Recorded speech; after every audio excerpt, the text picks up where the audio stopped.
José Carlos Espeso, ya le habéis visto, es el gerente de movilidad y distribución urbana de COC. Enhorabuena por tu presentación, amigo. Ramón Ledesma es el socio estratégico de Impulso by Pons. Arturo Pérez de Lucía es el director general de AEDIVE. Javier Guerrero es el director general de distribución propia de MAU San Miguel. Javier. Y Sergio Sánchez es el director de logística capilar de Pascual. Bienvenidos a los 5. Muchas gracias. Un placer. Os vamos a dar unas aguas. Que están lejos. ¿Llegáis? Muchas gracias. Gracias. Y vamos a empezar. Voy a empezar por ti. Sergio, ya que te me has sentado allí lejos, voy a empezar por ti. Zonas de bajas emisiones. Uno de los motivos de que naciera Somos Movilidad, con lo cual es una clave para nosotros. Tú lo viviste, amigo mío. ¿Obligan a adaptarse o no a la flota? Y en el modelo con la ciudad y en la forma de operar con el entorno, ¿cómo va a cambiar? Porque claro, si tenemos que adaptar la flota, tiene que ser eléctrica o cero, ¿cómo va a cambiar no solo la flota, sino la forma de actuar con el entorno? Sí, hola, muchas gracias por invitarnos, gracias por la atención y por el foro. Y pues bueno, os comento cómo va cambiando, cómo está cambiando ya. Evidentemente, no solo las zonas de bajas de emisiones, los accesos a las ciudades, como comentaban antes, hay muchos municipios que van a tener que ir integrando diferentes zonas para accesos a las ciudades, los accesos a las ciudades, etcétera, etcétera. Entonces nosotros lo que nos planteamos es, primero que nada, qué es lo que tenemos que hacer, cómo tenemos que hacerlo y cuándo y cuánto, que es importante. O sea, ¿qué tenemos que hacer? ¿Movilidad eléctrica? Pues sí, depende de la zona, depende del barrio, depende, como comentabais antes, la legislación que nos aplique, depende de donde estemos. Hacemos planes específicos y ad hoc, ya no para la ciudad, que también para el municipio, para la calle, para la zona donde estemos. Dependiendo lo que necesite la ciudad, tenemos que adaptarnos porque tenemos que intentar asegurar una eficiencia en el reparto, una densidad alta de entregas por cada una de las paradas que realizamos. Como decía José Carlos, los tiempos de parada en las zonas de carga y descarga, pues hay veces que son muy limitados. Tenemos que intentar ser lo más eficientes posibles en este sentido. Y lo que estamos trabajando y debemos de trabajar es en adaptar las flotas y la forma de trabajar a las nuevas ciudades. Estamos trabajando desde la planificación. Siempre se ha planificado, ¿no? Se hablan de planificadores de rutas, evidentemente, porque si no a mano no lo podríamos hacer. Pero trabajamos mucho de forma proactiva. A la hora de diseñar una ruta, diseñar una zona, diseñar todo esto, lo que hacemos es trabajar siempre mucho desde la planificación, porque hoy en día, lo comentaban antes con las IAs, nosotros estamos trabajando ya también con la inteligencia artificial, lo que nos ayuda es a diseñar y a dimensionar esas zonas donde queremos atacar y de qué forma tenemos que atacar con la legislación que haya y con los medios disponibles que son finitos y limitados. Y bueno, esto era un poquito que no es poco. Javier, decía José Carlos que es una infraestructura crítica. Pero claro, es que hablamos de hostelería, hablamos de la Comunidad de Madrid en este caso en general. España es un país de turismo, pero nos gusta salir, comer, ir a hoteles. Tú eres el responsable del canal Horeca, si no me equivoco. ¿Lo he hecho bien? De la parte de distribución urbana. Vale, y el turismo es, junto con la movilidad, que antes le llamábamos motor, ahora le llamamos movilidad a todo, hacemos el paraguas más grande, las dos grandes partes del PIB de un país y de una comunidad autónoma como el Madrid. ¿Qué podemos hacer? Porque si es una estructura, o sea, una área crítica, es que hay que trabajar. Así que totalmente. Empieza a ponernos deberes, Javier. Bueno, pues muchas gracias por invitarnos. Voy a recuperar una de las palabras que decía Sergio y es, no va a haber una respuesta única en todo este dibujo que vamos a tener que hacer de cómo la distribución Bueno, pues urbana... vamos apuntando para que haya varias. Exactamente. Y luego, bueno, es verdad que represento a MAU San Miguel. MAU y la caña de MAU está muy vinculada a la Comunidad de Madrid. Madrid, como bien comentabas, es una ciudad pues abierta al turismo, en el cual la gastronomía y la Horeca pues es uno de los elementos más importantes. Y por lo tanto, lo que es la distribución urbana a Horeca es un factor principal para el sostenimiento de lo que estabas comentando, que es el Producto Interior Bruto, y que Madrid y su comunidad siga siendo una de las comunidades más atractivas para hacer negocios y luego para venir aquí. La realidad es que hemos ido avanzando bastante. Anteriormente José Carlos estaba presentando todo lo que es el estudio, y para mí esto va a ser lo clave a la hora de regular y de definir cuál es la distribución urbana de mercancías en todas las comunidades y en todas las ciudades. Se han ampliado los tiempos de carga y descarga, que yo creo que es un elemento muy importante. Sin embargo, todavía quedan un montón de cosas por hacer. Algunas de ellas las puntualizaba José Carlos. Una y es crítico, es el tener mayor presencia de zonas de carga y descarga, y sobre todo aquellas que estén cerca de los puntos de consumo, como son los hoteles o los restaurantes. En muchos de los estudios que hemos visto en la Comunidad de Madrid, pero luego en otras ciudades, vemos que un porcentaje muy elevado están a más de 150 metros del punto de servicio, y eso es una barbaridad. Entonces, a mí como titular, como comentabas, la distribución urbana de mercancías es un aspecto crítico para el modelo de negocio que queremos para esta ciudad, y su diseño tiene que ser un diseño colaborativo y en base al conocimiento de aquellas empresas que trabajamos en el día a día, y dando respuesta pues, a esa movilidad en la cual tenemos que balancear pues, lo que es el deseo del ciudadano de una movilidad mucho más agradable, pero también la realidad y la necesidad de dar servicio a los negocios que están operando en Madrid. Arturo, hablábamos de esas zonas de bajas emisiones que se ponían en marcha, en teoría, hace años. Han tardado, pero ya están llegando a la mayoría de las ciudades. Todavía no están en todas las que lo requieren, pero están llegando a la mayoría. Y la electrificación de esa flota de reparto. Está funcionando en turismos en particulares, empieza a funcionar. La flota de reparto se está actualizando. ¿Hay oferta? ¿Hay demanda? Bueno, yo creo que hay ambas cosas. Hay oferta porque hay productos, hay vehículos, hay cada vez más despliegue de infraestructura en el entorno urbano, y hay demanda, ¿no? Porque al final, digamos que es un modelo que no solo se centra en el tema de la descarbonización, sino en el de la eficiencia de la operativa, ¿no? Yo me acuerdo, ya que estamos en Madrid, quiero hablar de dos temas ligados a flotas. Uno es, recordarás, no recuerdo el nombre, José, pero el proyecto que hubo en Madrid para hacer picking de mercancías, consolidar mercancías de diferentes operadores en Matadero, Madrid. Me acuerdo que estaba en ese momento Pascual, TNT, otros. Y desde ahí se hacía picking de mercancías y se repartía con vehículos eléctricos pues al entorno urbano, ¿no? Que es algo muy inteligente, porque es decir, en vez de llevar 3 vehículos o 4 a una misma calle con diferentes marcas de un mismo producto, pues a lo mejor se hace consolidación, se hace picking de mercancías y va un producto a repartir a esos 7 mercados, lo cual es interesante desde el punto de vista de la eficiencia energética, de la descarbonización y también de la congestión, ¿no? Me da pena ver que esos proyectos no han tenido en los hubs urbanos que se estaban previendo pues un desarrollo cada vez mayor, ¿no? Porque desde el punto de vista de la lógica lo tiene, ¿no? Igual que en la movilidad compartida, que es otra movilidad de flotas, pues en la Comunidad de Madrid trabajamos desde AEDIB en un proyecto que era el de achatarramiento por kilómetros, de tal modo que tú entregabas un vehículo avejentado y podías utilizar un dinero que te pagaban por ese vehículo en la Comunidad de Madrid para los servicios de movilidad compartida, con lo cual conseguías varias cosas, ¿no? Primero, descarbonizar vehículos muy avejentados.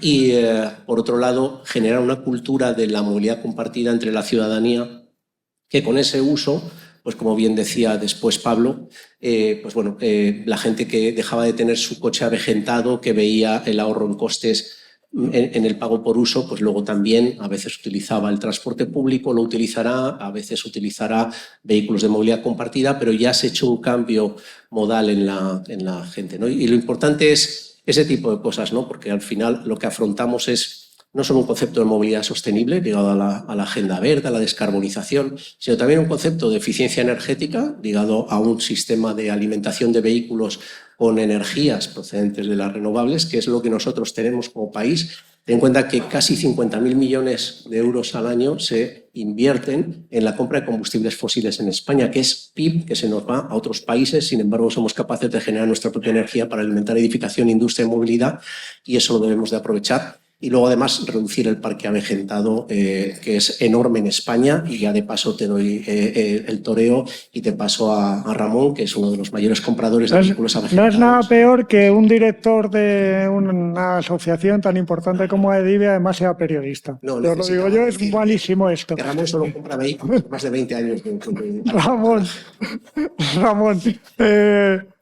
vamos a hablar de gobernanza, porque estamos hablando de movilidad urbana, pero claro, todo esto hay que establecer cómo hay que usarlo, porque hay muchos proyectos, hay muchas necesidades, pero ¿cómo se gestiona la gobernanza? No solo de una ciudad de Madrid o de una comunidad autónoma como Madrid, sino en general. ¿Cómo puedes hacer algo que pueda establecerse en toda España, en todo el mundo, en toda la comunidad? Porque esta mañana, si os habéis fijado, ha sido la reivindicación máxima. Algo que nos valga a todos. Por favor, que es que cambiamos de municipio y nos cambian las cosas. Y en el reparto estamos igual. Bueno, no sé si esto se une. O quien me ha robado el micrófono. Compartidlo, por favor. Compartirlo. Sí, no. Sí, que ahora Sí. lo abre. Bueno, es curioso lo que explicabas, ¿no? Del regulatorio. Es decir, últimamente nosotros tenemos cierta demanda precisamente de eso. O sea, había un anuncio de Aquarius hace muchos años que decía que Aquarius era gente que busca pueblos y pueblos que buscan gente. Bueno, está pasando un poco eso en la movilidad. Son empresas que buscan administración que busca empresas. Es decir, buscan la norma, que les ayude a los dos a poner unos servicios comunes y que valgan para gobernar la casa común. Los atributos al final muchas veces nos hacen perder las políticas públicas. Digital, por supuesto, eléctrico, por supuesto. Mueve el motor, mueve la operación, pero no nos olvidemos o creemos que se ha olvidado, vamos a ver si en las leyes de las comunidades autónomas puede haber un salto. Realmente el problema es la gobernanza del espacio público. Exacto. Y aquí hay tres elementos clave, ¿no? Tres elementos clave y dos categorías donde tendría que haber incluso entrado la ley de movilidad sostenible. Vamos a ver el resto de las leyes, ¿no?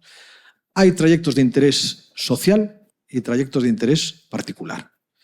Trayecto de interés social es todo aquel que vale moviendo un vehículo para la comunidad. Y en esto entra la VTC, el taxi, el autobús y la distribución urbana de mercancías. Tiene un interés social, porque vamos a repartir entre todos pues, las cervezas, los yogures, o sea, todo lo que vamos a consumir todos. Forma parte de un trayecto de interés social y luego hay un trayecto de interés particular, que es aquel que se realiza solo con mi vehículo privado y me desplazo con... ¿vale? Con esa clasificación probablemente podríamos avanzar más, porque hay que priorizar todo lo que está arriba y no priorizar todo lo que está abajo, queramos o no queramos. Y aquí es donde vienen los tres elementos que sobre esa clasificación tendríamos que trabajar. En accesos. Las restricciones de acceso, no ya por la calidad del aire, porque en ese trayecto social tiene prioridad sobre el particular y por tanto debería entrar o deberíamos dejar, y al final las ciudades lo van a hacer, queramos o no queramos, mucho más que entre el trayecto de interés social y que no se produzca el desplazamiento del interés particular. Segundo, el estacionamiento. Lo explicaba bien José Carlos. Dice, hay que buscar alguna zona más de carga y descarga. No, mire usted. Es que lo que era la excepción, que era la zona de carga y descarga en la ciudad, tiene que convertirse en la regla general y el estacionamiento particular en la excepción. No es que la furgoneta tenga que buscar a ver si encuentro un hueco, entre. No. Es que el particular que lleva un solo vehículo, que lo va a dejar durante el 95% del tiempo, la gente de Carserin el otro día lo explicaba bien, la furgoneta lo va a mover cada 30 minutos. Que es la segunda de los elementos de la política de estacionamiento, ¿no? Dice que hay que mover esa fila de estacionamiento, pero para el interés social, ¿no? Y la tercera es la velocidad. O sea, el gestor público tiene que garantizar una velocidad calmada baja. Dentro del entorno de las ciudades no vamos a pasar de 10 kilómetros por hora, no vamos a ninguna parte. Cuanto más, controlemos esas velocidades, más permitiremos tener tipos de vehículos que garantizan que esos desplazamientos se realicen de una manera pues segura y de una manera... Pero necesitamos que ese airbag del vulnerable funcione, que toda esa pequeña distribución se produzca. Pero con estas tres herramientas y esos dos tipos de desplazamientos, creo que la pirámide con algo de norma podríamos empezar a acelerarla un poco más o se podría entender un poco mejor, ¿no? Estamos siguiendo construyendo normas de transporte de mercancías y viajeros según las reglas de los años 60. Y claro, vamos como vamos. Entonces, esto es un poco el eje, yo creo, de la gobernanza, ¿no? José Carlos, te conozco desde hace muchos años.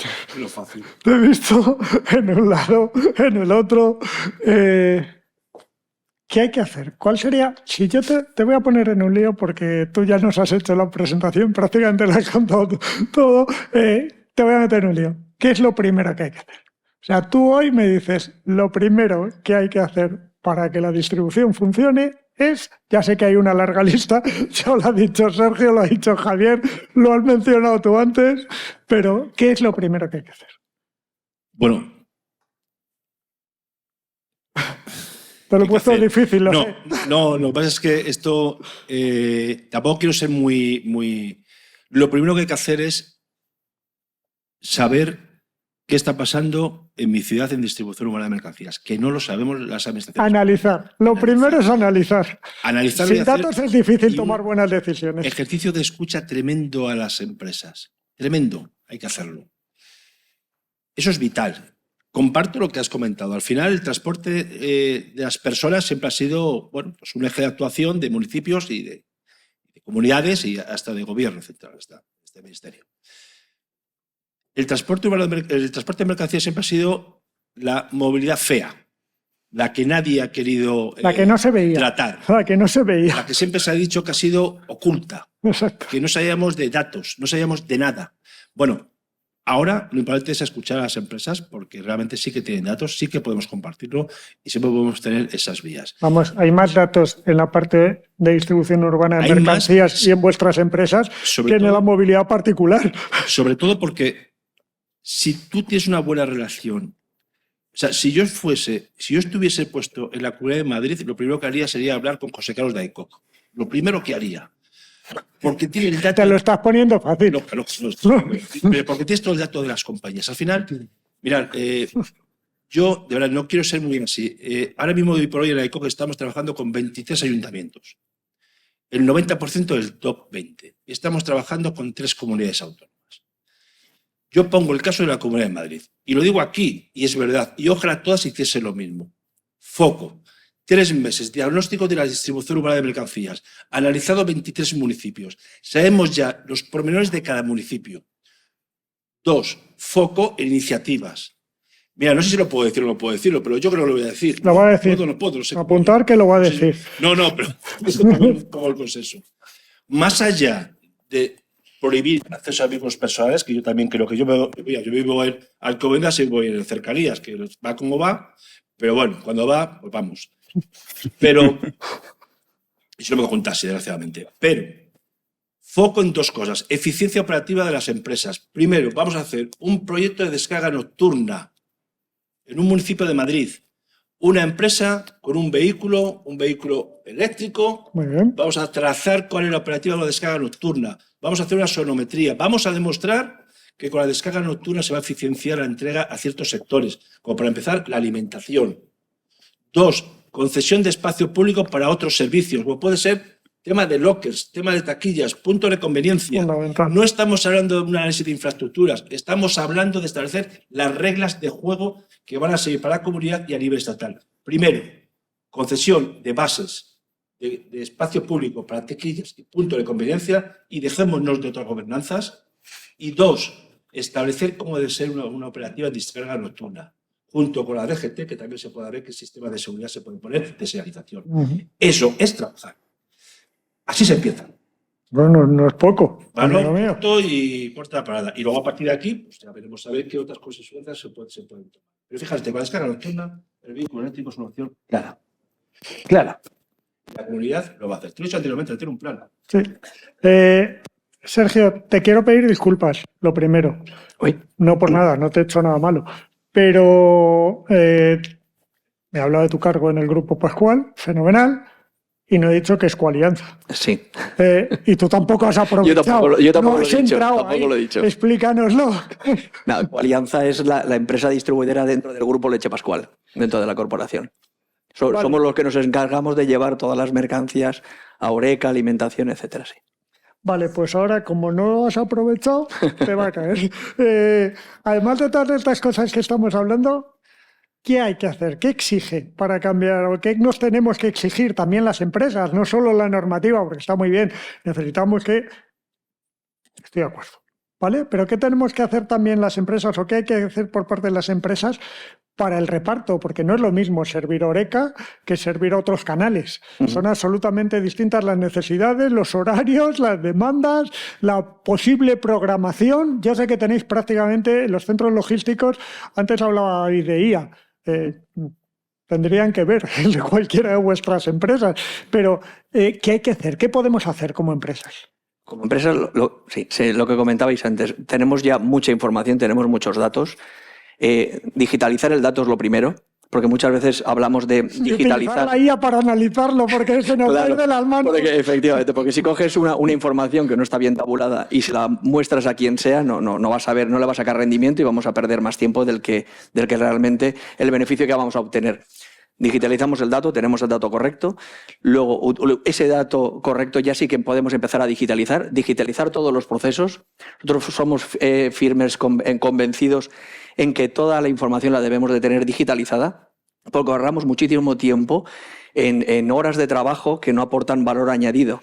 Es decir, no sé, aquí, bueno, el foro es bastante, algunos de mi edad y otros un poco más jóvenes, pero no es lo mismo hacer un albarán a mano que hacerlo digital, que el sistema te lo dé, que luego llegues a repartir a un centro, le des al botoncito y se ejecute, la información la tienes en tiempo real, con lo cual las decisiones las puedes tomar en tiempo real. En las empresas tenemos que trabajar todos en gestionar y en aprovechar la tecnología que para eso existe. Y también, y por último, vamos regular, yo también diría la colaboración público-privada y privada-privada, yo creo que es fundamental. Nosotros estamos trabajando en coalianza con microhubs urbanos dentro de las ciudades, tenemos un plan de expansión todo con movilidad 100% eléctrica y yo creo que, de momento lo estamos haciendo nosotros, pero yo creo que deberíamos de colaborar con los... Y hay más empresas que también tienen, no solamente nosotros, quiero decir, pero debería de existir una mayor colaboración público-privada y privada-privada. Al final lo que hacemos es, y permitirme la expresión, inundar las ciudades de vehículos porque no tenemos tiempo para descargar, porque las distancias son muy largas, como bien dice Javier. Las restricciones nos obligan a enviar más vehículos de los que antes enviábamos porque las capacidades de carga al final se reducen por los tiempos que hay. Entonces, al final, o colaboramos públicamente o colaboramos entre las empresas o al final la ciudad ya no solo será menos congestionada a nivel de respirar, ¿no? Y de congestión ambiental, etcétera. La congestionamos el tráfico, que esto también los particulares y las empresas lo notamos mucho. Vamos mucho de la mano, ¿verdad que sí? Vamos mucho de la mano y si nosotros mandamos muchos vehículos y hay muchos vehículos particulares moviéndose en la ciudad, lo único que hacemos yo creo que es molestarnos e entorpecernos. Y somos un servicio esencial, porque si no nos quedamos sin poder ir al bar, sin poder ir a la tienda de conveniencia, dejaríamos de atender y de asistir a muchos de nuestros clientes que son yo creo que muy importantes. Javier, perdona, hablamos mucho de sostenibilidad, ¿vale? Y no es que quiera yo entrar en polémica con Arturo, que sabe que no, pero por si acaso. Pero descarbonización y sostenibilidad, que es lo que entendemos, no es la única sostenibilidad. Hay otra sostenibilidad que para mí es fundamental en las empresas y que sin esta pata no funciona, que es la económica. Porque todas las empresas del mundo no conozco ninguna, conozco algunas que no lo consiguen, pero no conozco ninguna que no esté hecha para ganar dinero. Así de claro. ¿Cómo? ¿Qué podemos hacer desde las empresas para equilibrar esas dos? La pata de la sostenibilidad junto con la seguridad, porque el reparto es muy importante en la seguridad, y esa otra pata de la pata económica, que no se nos vayan los números. Yo aparte de esas dos patas añadiría, siempre cuando hablamos de sostenibilidad, lo hablamos desde una perspectiva amplia y hablamos de sostenibilidad medioambiental, que quizá todo lo que es el proceso de descarbonización y todo lo que es vehículos eléctricos sería una pata. Sostenibilidad económica, que es la esencia y el origen de cualquier otro negocio, porque sin eso no puedes hacer muchos de los otros proyectos con un impacto mayor. Y luego hay un impacto muy relevante que lo estamos viendo, es todo lo que es la sostenibilidad social. Claro. Y ahí estábamos hablando, sobre todo y en particular, y en el reparto, que yo creo que es uno de los temas, retos que tenemos, es encontrar a personas que quieran estar trabajando en ese día a día. Luego ahora lo comentaré. Yo creo que cualquiera de las empresas que estamos aquí, Alianza, Pascual, tenemos un objetivo muy claro de que el impacto de nuestras operaciones sea lo más sostenible posible. Al igual que estabas comentando, y a mí me gustaría reforzar el mensaje, es no existe un modelo único para toda la distribución urbana de mercancías. No es lo mismo el centro de Madrid que las afueras. No es lo mismo una zona, antes lo estaban hablando, una zona quizá de rural o de esa zona un poco más de España vaciada, que algunas otras zonas, pues como hablamos de la zona centro de cualquier... Decía antes José Manuel, 120 de los 179, estamos en Madrid, ¿eh? 120 de los 179 municipios son pequeños. Exactamente, exactamente. Cuidado. Entonces, nosotros ahí sí que hemos avanzado de forma considerable. Un 20% de nuestra flota son vehículos eléctricos, el 100% de nuestra flota del equipo comercial también tienen etiqueta eco. Y luego un tema muy importante que comentaba Sergio es el dato. Todos nuestros vehículos están geolocalizados, tenemos la información en tiempo real y eso nos permite ser mucho más eficiente. No es suficiente. Puedes tener una flota 100% eléctrica, pero luego te tiene que acompañar una infraestructura. Cuando vas a cargar el vehículo, tienes que tener pues, un cargador y preferiblemente en las zonas de carga y descarga. Me ha encantado lo que comentabas. Vamos a convertir todo lo que es la calle en zonas de carga y descarga, no que sea la anécdota o algo muy particular. A ver, no quiero ser malo, me vais a perdonar. Y quiero mucho a Ramón y creo que puede tener hasta razón, pero es un poco utópico. No, te lo digo para que no te ilusiones, no por otra cosa. Cosas más difíciles sean. Tiene que pasar tiempo para que consigamos cambiar esa mentalidad. Que no digo yo que no lo consigamos, pero tiene que pasar un tiempo, Javier. Bueno, y luego hay otro tema importante, es la tecnología tiene que acompañar en velocidad de carga y luego la adaptación a un modelo de distribución como es la distribución de Horeca, pues que tiene unos pesos determinados, que tiene la retrologística que comentaba antes José Carlos. Es un factor importante que has dicho. La parte fundamental de lo que es la parte de la sostenibilidad la realidad es que muchas de las compañías que a día estamos operando hemos hecho una fuerte inversión en vehículos que si queremos renovarlo se va a tener que acompañar con ayudas por parte de las administraciones. En la Comunidad de Madrid se han lanzado recientemente ayudas y yo creo que es una muy buena iniciativa para que facilite a las compañías. Y luego el último punto, por no extenderme, yo creo que es muy importante y es el reparto y ese problema invisible muchas veces que es el tener personas que trabajen para una tarea que es tan esencial para nuestra economía como es el repartidor. La dificultad que estamos encontrando es una tarea que requiere un esfuerzo físico, pero luego tiene muchas ventajas. Pues tienes normalmente un horario bastante reducido, normalmente una relación con los clientes que es muy positiva. Y todo esto lo que hay que cerrar el círculo es en ese proceso de sostenibilidad económica. En el día de hoy, pues lo que es la propia distribución tiene unos márgenes muy reducidos y hace difícil en ocasiones abordar algunos de estos proyectos que son tan necesarios. Entonces, por eso es tan importante todo lo que es el apoyo de las subvenciones que estábamos hablando antes. Como ya me conocéis y además quiero recuperar tiempo, a pesar de que todo está muy comprimido, te han dejado abierto un melón y te lo voy a preguntar luego, pero es que quiero que seas el último para que me lo enlaces ya con la siguiente, porque como Arturo y tú me dais capotazos, pues... José Carlos, ¿y qué? O sea, está muy bien. Hay que estudiar, hay que planificar, hay que hacer. ¿Y hoy cómo arreglamos? Bueno. O sea, ¿cómo...?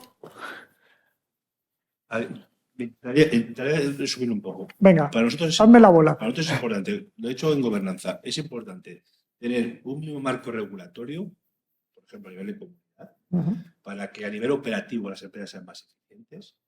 Hace falta un marco de confianza para que pueda haber una inversión. Es decir, yo tengo confianza, sé que yo con un vehículo eléctrico menos contaminante tengo unas ventajas en positivo para hacer mi distribución de mercancías. Si tengo esa confianza, voy a invertir y eso va a ser lo prioritario. Y un nuevo dimensionamiento e implantación de zonas de carga y descarga. Y, por supuesto, potenciar diferentes modelos de distribución urbana de mercancías porque cada sector tiene su casuística diferente y sus velocidades diferentes.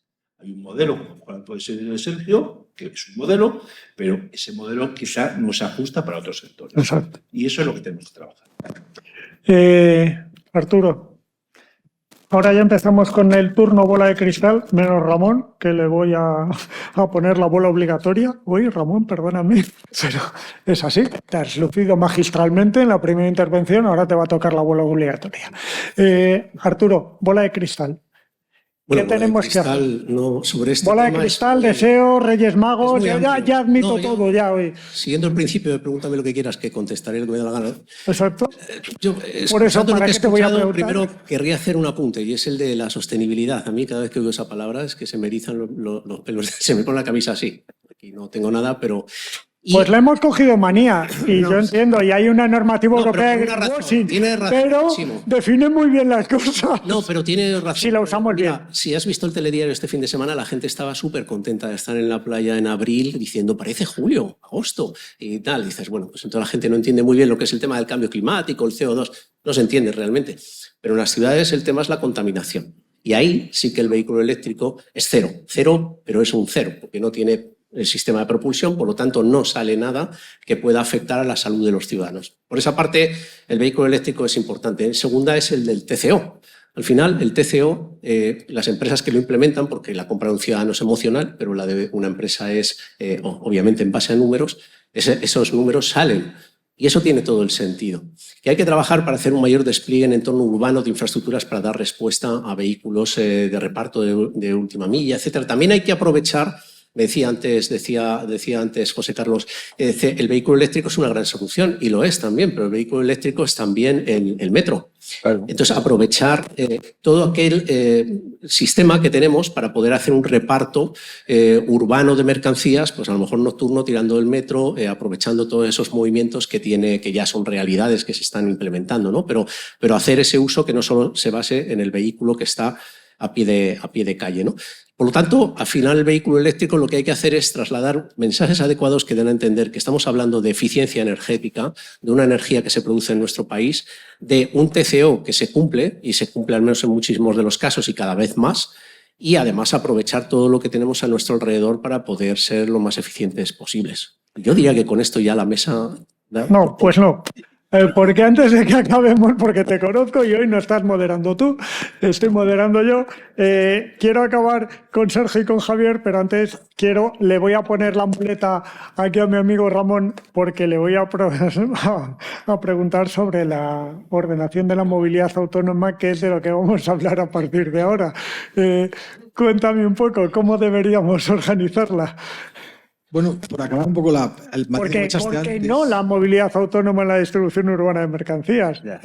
Os arreglaría algún problema que otro, no quiero decir nada de los que habéis hablado. Por cerrar un poco el episodio de antes que tiraba, de la noche a la mañana no se pasa en la norma todo, está claro. Exacto. Pero la norma se puede ir acompañando, fomentando. Últimamente en el despacho lo único preguntamos al cliente, dice, dime el problema. Yo me dedico a resolver problemas, a la administración. Entonces, en el caso que hablaba del espacio de estacionamiento, que creo que es especialmente importante en el caso de la distribución de mercancías, por supuesto que de la noche a la mañana no pasa a ser todo. Pero probablemente un 10% de cada calle siempre tiene que estar dedicada a la distribución de mercancías. Porque la cerveza tiene que llegar, ¿eh? Porque yo no espero a mi vecino que estacione, no me da igual, pero de la cerveza sí. Estoy esperando en el bar que llegue la cerveza. Entonces, es de interés social. Y es un estacionamiento de interés social que quien viene a distribuir, distribuya y nos deje un poco la mercancía. Un poco digo que esto de una manera... Sí. Se pueden establecer reglas generales y progresivas que nos pueden llevar a ir creciendo en ese conjunto de normas que nos lleven a sistemas comunes, a normas comunes. Sí, es posible. O sea, no tiene por qué ser... Al final, las administraciones, si las acompañas, suelen ser... pero tienes que acompañarlas o darle la solución. La movilidad autónoma, dice, bueno... he tenido la suerte de aquellos que ahora somos como cuando íbamos los españoles a Alemania en los años 60, ahora todos vamos a China. Vamos a ver qué hay en China. Entonces nos hemos ido a China, el equipo de Impulso, a ver qué había en China, ¿no? Bueno, cuando vuelven todos dicen lo mismo, ¿no? Dice que el 100% de los taxis son eléctricos y tienen 400.000 kilómetros. Si algunos animáis, la semana que viene está el Salón de Pekín. Es decir, debates que aquí tenemos, como mi amigo Arturo, que dice que no puede llegar al Albacete con el cargador eléctrico porque no llega más, están absolutamente superados por determinados procesos tecnológicos, etc. Y entre ellos el de la movilidad autónoma, que nos parecía absolutamente lejano. Lo cierto es que tenemos uno de los clientes, es fabricante de autobuses autónomos en serie. O sea, no estamos hablando de un proyecto, estamos hablando de un punto, estamos hablando de fabricante de autobuses autónomos en serie. Con lo cual, es decir, que esto está aquí y probablemente tengamos que volver otra vez al origen. Y ahora, ¿cómo lo regulamos o lo ordenamos? Porque simplemente la tecnología ya está. Nos la han puesto vía California, China, etcétera, etcétera, algo de Europa. O sea, tampoco nos llevamos aquí a fustigarnos al alba. Pero sí que es verdad que ya las herramientas tecnológicas. Y lo único que hay es una serie de barreras sociojurídicas, sociosociales, socioeconómicas, ¿no?, para poner la norma en marcha. Pero está bastante claro, el consejero lo apuntaba el director general, un camino de la movilidad autónoma viene a existir. O sea, es decir, el concepto de conductor tradicional, que no olvidemos que al final genera el 80% muchas veces del error, desgraciadamente somos humanos, y por eso lo que lleva, pues trae suprimir determinados tipos de... Y por tanto, la regulación del autónomo, ¿es posible? Sí, es posible. Vale, pues con eso me quedo, porque luego vamos a hablar de eso. Y a vosotros dos, como sois menos habituales, porque estos señores les tengo mucho conmigo, sí os dejo que me saquéis la bola de cristal, bola de deseos. Tenéis un minuto cada uno para pedir, aprovechad. Es que ellos saben lo que van a pedir, o sea, que os dejo pedir a vosotros. Yo el deseo fundamental, y lo ha comentado José Carlos, regular desde el conocimiento. Aquí estamos, AECOC representa más de 30.000 compañías, tenemos una información y datos de lo que está sucediendo día a día en nuestras ciudades. Entonces, la primera petición es regular desde el conocimiento. Nosotros estamos dispuestos a aportar esa información. Regular desde la homogeneidad, pues que antes hablábamos, las compañías operamos en territorios muy amplios y para cada uno de las localidades, las ciudades o ayuntamientos se regula de una manera distinta. No es operativo. Y luego lo que sí que veo el futuro es un futuro mucho más colaborativo en general entre todas las administraciones, entre las compañías.